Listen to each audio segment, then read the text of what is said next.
On my last video, I made a plaque using this same technique, and I had several people in the comments say that it would have looked better gold. Well, don't threaten me with a good time. I'm going to make another one slightly different. I have this larger sandwich meat container, and it has a different shape than the last one I did. I just mixed up the plaster of Paris with water to create a pancake batter consistency. I sprayed the sandwich meat container with avocado oil. Any cooking oil will be fine, or any oil that you have. And I just wiped that in there on the sides as well so that it will release the plaque once it sets up. I did hit that on the table, and that will release some of those air bubbles, but it didn't get all of them. But I don't mind the look of those air bubbles in there because everything I make has a sort of old look. And I used a hanger from an old Dollar Tree item. I try to save those when I think of it, and I just put that in there before that set up.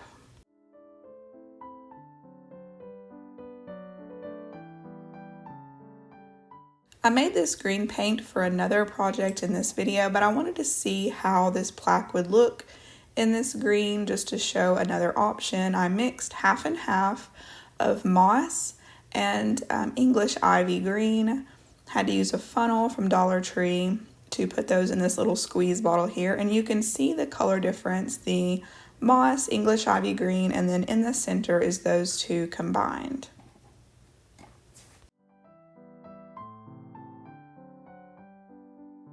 I got this 4x6 printed at Walgreens, and there's the artist's name, and I'm just going to use a piece of paper to make a template to know how to cut this out to fit into this plaque, and I'm just going to Mod Podge that painting here inside this plaque. It is raining here right now, so I do apologize if you hear that in the background.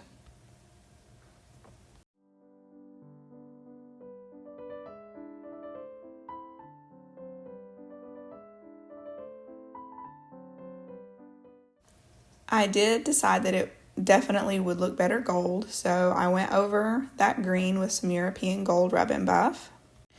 And I used these little strands of half beads I got a long time ago from the Dollar Tree, and I placed those around the photo in there, and then I put a base coat of truffle chalk paint and then went over that with the same European gold.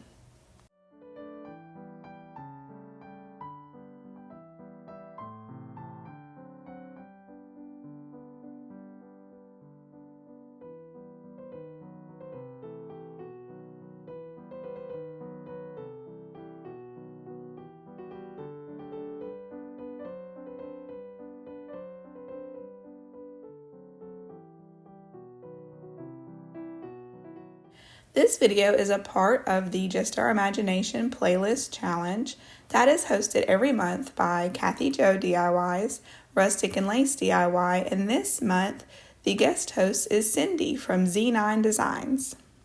We have some guidelines with this playlist. That's what makes it a challenge. Every month there is 3 challenge items we must use in our video, and this month those challenge items are a Swiffer duster, a belt, and paper towels. I'll have more on this playlist later, but for now, let's get back to crafting. I have this little piece here from the Dollar Tree for $1.25, and it has a light in it, and it has this fake rose inside. I'm just going to take that rose off of there and unwind this strand of lights from around this rose. I'm going to give that base a base coat of truffle chalk paint, and then go over that with that green that I mixed up.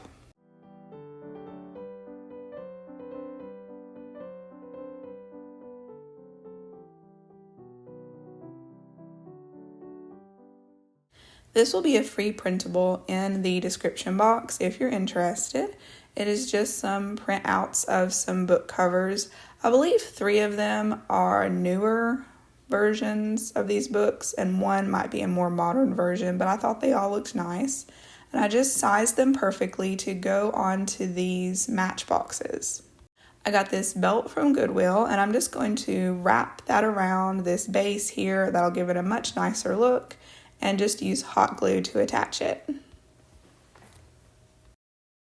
I went in a circle with that string light and I used hot glue, making sure not to glue the actual lights themselves, just on the wire. And then I'm going to cover that up with some of this vine trim.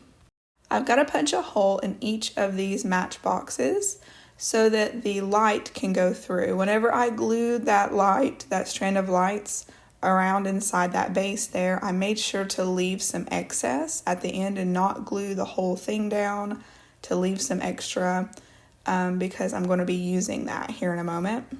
I used a glue stick to attach the book covers to my little mini books here, and I'll have to have a hole in each of these books for that strand of lights to go through.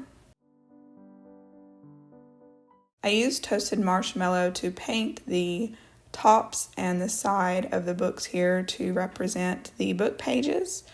I just took this brown ink pad and this putty knife, or scraper you might call it, and I just pressed down on that ink pad and then made some little lines to make it look like book pages. The reason I needed that strand of lights to go through those books is I'm going to make a little miniature candle. I have a piece of jewelry, just something that used to hold a bead inside of it. It's just a scrap piece of jewelry. And I'm going to make the hole a little bit bigger, and then I'm going to glue a piece of a plastic straw on top of that. That's going to be our candle and our candle cup. And I just, used my little poker tool there to make sure that the glue wasn't going to hinder that strand of lights from going through there. The top of the candle is going to be mostly glue, but I did use my hole punch, 2 different sizes, to make sort of a little donut shape here to go on top of the candle, making sure that that strand of lights will go through that hole there. I hot glued that on, and I didn't have to worry about the glue sort of dripping at all or making a mess, because that would just look like melted wax anyway. I wish I would have kept that string of lights turned off. It's a little bit distracting. But it didn't seem this bright whenever I was there in person doing this. I sent that strand of lights through each of the books and then through the candle, and then I used some hot glue to just secure that light on top of the candle there. I used this same technique to make a candle ages ago. I don't know if you remember, on a Christmas craft. That toasted marshmallow also is a good color for candles, and so I gave that a couple of coats, and if I would have had more time, I would have given it a bunch of coats, because whenever you turn that light on, you're going to be able to see that light glowing through that plastic straw, so you want to make the paint as thick as possible to sort of make it to where that light doesn't glow through that straw as much. I made some tiny little rustic pencils out of some of the matches, and I just used a knife to sharpen those, and then I dipped them in gray paint, but I will go back and dip them in black because I thought that looked better. Sharpening those pencils with that knife made me think of when I was a kid. We never kept, I don't know about y'all, but we never kept pencil sharpeners in the house. Whenever you needed your pencil sharpened, you just went to your dad and he took out his pocket knife and would sharpen that pencil for you that way. I don't even know if the pencils of today would hold up to being sharpened with a knife. I don't know, but that just made me think of that. I used that gel stain to stain the pencils to make them a little bit darker and older looking. I glued that book stack down, and that's it for this one.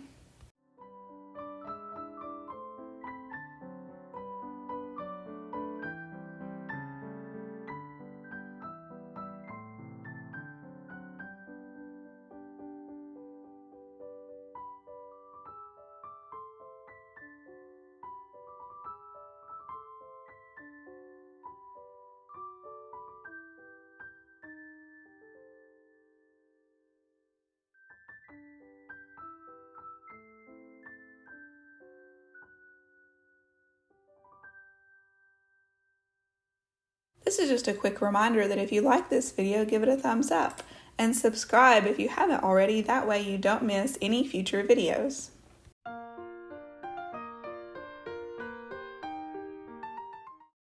I have this Dollar Tree Christmas gift box here, and I'm going to be cutting a rectangle out of the top, out of the lid, and I'm just going to make a line around using my ruler about 1 inch all the way around here. and then I'll be cutting out the center of that. Once I got that cut out, it was super easy to cut out. I just sanded the edges smooth. And then I'm going to give this a base coat of truffle chalk paint just so the patterns on this box don't come through the scrapbook paper or the paint. I image searched online fashion plates, and I got several options here, and I had them printed onto 8x10s. I ended up going with this one lady here with the more muted dress on. The others, they looked, I'm making a cottage room, and that one lady looked more like she would fit in a cottage. The other lady sort of looked like she should have a castle, or I don't know, maybe even be in an insane asylum. I don't know. She looked kind of crazy. So I went with this lady here that I had in the muted green dress. One of the challenge items was paper towel, and I was glad of that because I wanted to add some texture around this frame of my room here.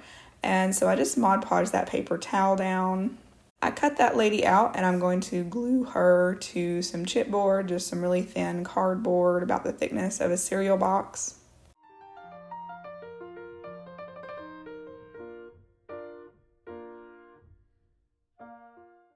And then I'm going to cut some scrapbook paper down to size. And I'm going to be sort of giving her dress a little bit of a makeover. I was doing something sort of weird here, but I needed to be able to know where to cut that scrapbook paper so I could still see this floral design in her dress. I wanted to keep that. And so I'm just, really MacGyvering this here. And I'm going to use some of this clear plastic here to make me a little template to know where to cut that scrapbook paper.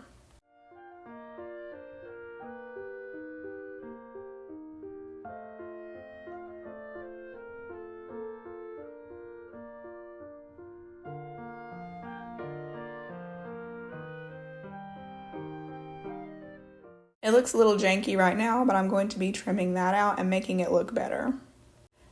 I used Mod Podge to glue that scrapbook paper on the top of her dress.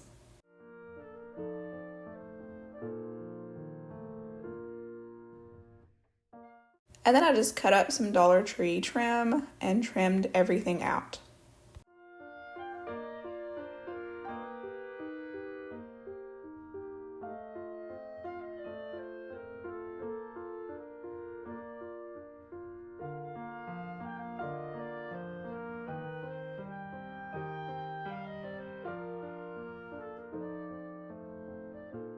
I needed some basic dress shapes, and so I just typed in dress templates on image search and printed that out. You could freehand these, but it would not be even. It would not look good if I tried to draw these.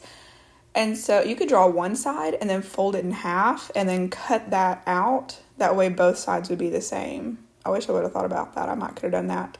But I cheated and I printed out these templates for myself, and I'm just going to cover these. I'm going to attach these to that chipboard and cover them with scrapbook paper. These are from that scrapbook pack from Hobby Lobby called Theodosia. I don't know if they still sell it, but I use the heck out of that pack. I love those papers. And then I trimmed those dresses out with various trim and things that I had.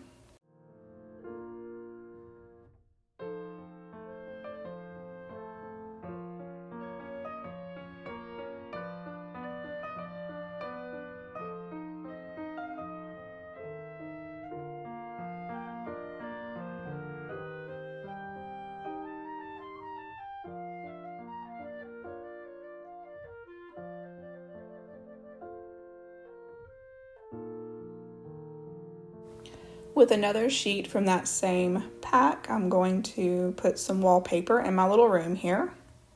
And then I was going to use tumbling tower blocks from the Dollar Tree as the flooring. And I wanted to use these that are already stained because that would be quicker. And I thought I'm not going to have enough of these. And so I pulled them all out, and I had just enough, like exactly enough of those blocks. The last block was cut in half that I had, and I needed to cut one in half for the last piece of that flooring. So I got so lucky with that. I'm going to make some makeshift dress forms, or something where this lady would have her dresses hanging up in her dressing room. And I'm just using some dowels and some pieces of giant popsicle sticks. And I'm just going to, and it doesn't have to be super structurally sound because these dresses are very light, but I'm just going to use some hot glue and reinforce that with tape, and you're not going to see it. The backs of these are going to be hidden because I'm going to glue these down inside of this room so they'll be stationary. I took apart some tiny clothespins and I used them as a decorative element on the base of these stands.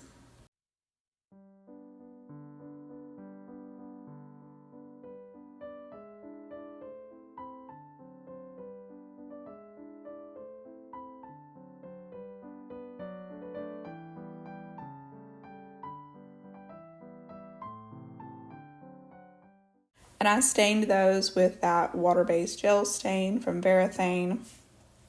I used a child's building block from the Dollar Tree to make her, give her a stand so that she'll stand up. Now, another challenge item was this Swiffer duster. I have a generic one here, and I'm just going to cut it down and use it as a piece of trim.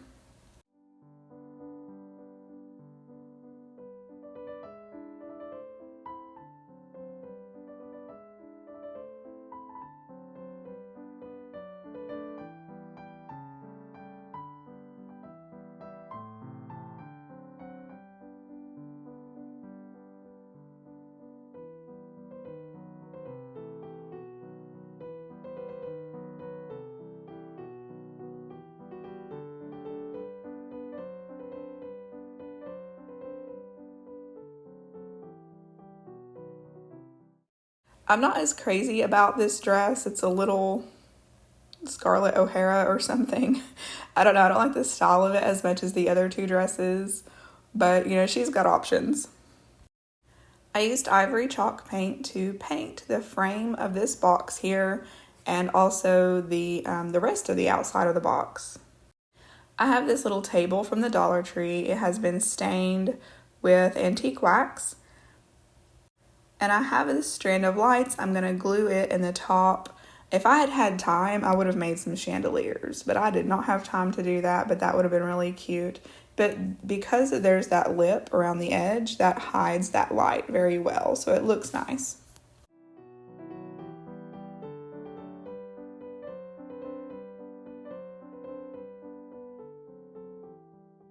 I already had this little piece of art printed out from another project that I didn't use, and I have these molded hot glue that I used, that redesigned mold, and so I just had some pieces that I made and I had left over from another project. I'm going to make a frame for that piece of art, and I wanted to make a little mirror, and I have this from the Dollar Tree. It came in like a dental kit, and it's one of those little mirrors where you can see your teeth in the back of your mouth. And I just broke that off of there, and I took another piece of molded hot glue and just melted in the center there a hole and stuck that mirror down in there. I wanted to make a vase for the tabletop as well, and I just gave a coat of truffle chalk paint to that mirror, the frame on the art, and that oblong bead there. That's going to be the vase. And I gave all three of those a coat of European Gold Rub and Buff. The only thing not glued down in this little room is the table itself and the lady.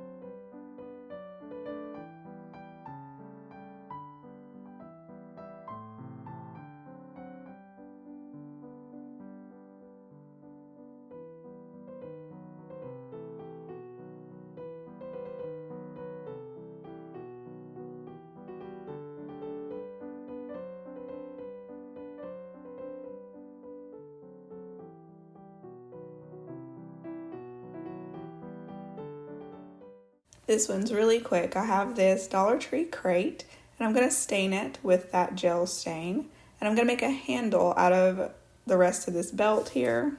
I just cut it to size and rounded the edges so it would look a little bit nicer. I used my Crocodile Big Bite on the largest setting, and I punched 2 holes, one on each side. I also punched the same size hole on each end of the belt. And to secure the handle, I used 2 bolts. And I wish I had smaller bolts. I need to get me a collection of various sizes of bolts and nuts so that I have them for projects. I should have went out into my husband's shop and seen if he had some, because these were a little too long for this project. I did use some bolt cutters and cut them down, but they still were a little bit bulkier than they needed to be.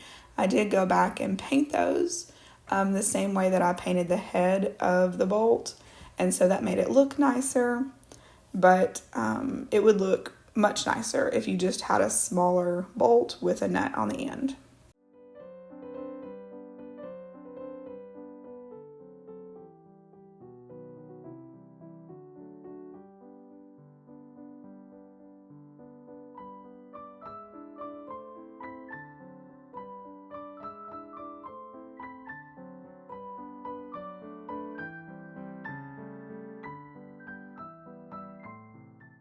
Don't forget that this is a part of the Just Our Imagination playlist. The link to the playlist will be in the description box of this video, as well as the links to the hosts' channels. The challenge items weren't too bad this month, except for maybe that Swiffer duster, but you'll want to go check out that playlist and see what the other crafters did with those challenge items. I want to thank the hosts for hosting this. Definitely go check out their channels and subscribe to them if you haven't already. But that's it for this one. Thank you so much for watching. See you in the next one.